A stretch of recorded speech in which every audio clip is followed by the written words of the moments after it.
We're here with the second part of the most famous movie and TV show houses you can actually visit. From Tony Stark's wooden cabin to the impressive Cullens family mansion in Twilight Saga, and even the legendary home of the McAllisters. Today, we're taking you on a tour of another 4 real movie and TV show houses to uncover their unbelievable and shocking stories.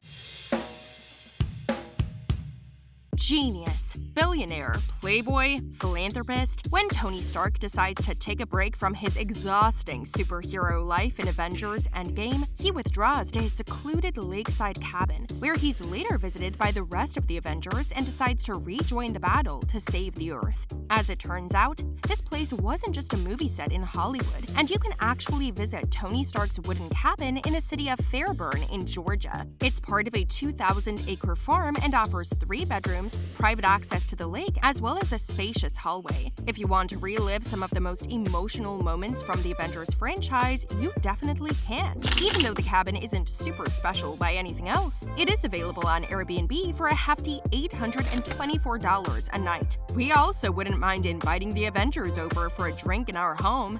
Breaking Bad is considered one of the best shows ever created and has won numerous movie awards. But instead of rewatching those 5 seasons again and again, why don't you take a trip to New Mexico and visit Walter White's home yourself? It's nested on the Piermont Drive in the town called Albuquerque.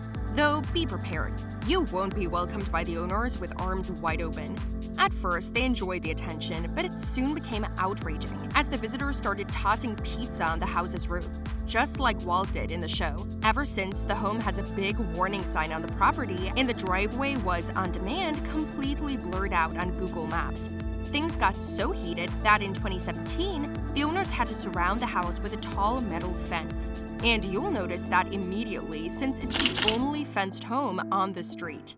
When Edward first introduced Bella to his parents, the Cullens family, he also subconsciously introduced us to this grand, modern, and remarkable mansion that almost looks like it's floating among the trees. Boasting 4,800 square feet of living space, it can be found in Portland, Oregon, the same city where the sports apparel brand Nike comes from. Why am I mentioning Nike? Well, actually, the gigantic home loaded with large windows was built by Nike executive John Hoke for his family. Due to that, it's also referred to as the Hoke House, or as the Twilight production team dubbed it, Nike House. If you'd like to take a look yourself, you can freely drive up to the home.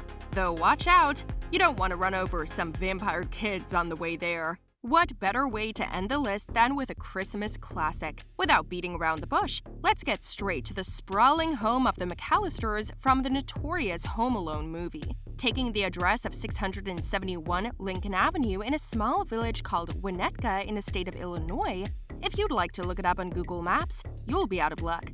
The home is once again blurred out, along with some other homes on the street that appeared in the movie. You can, however, check out Marley's house right on the left. Overall, the home has changed a lot since the movie shooting in 1990.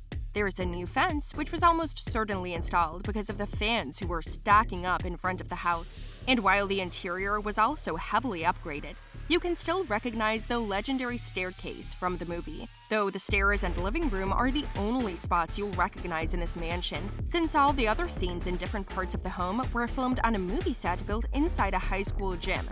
Not here. Now that hits different.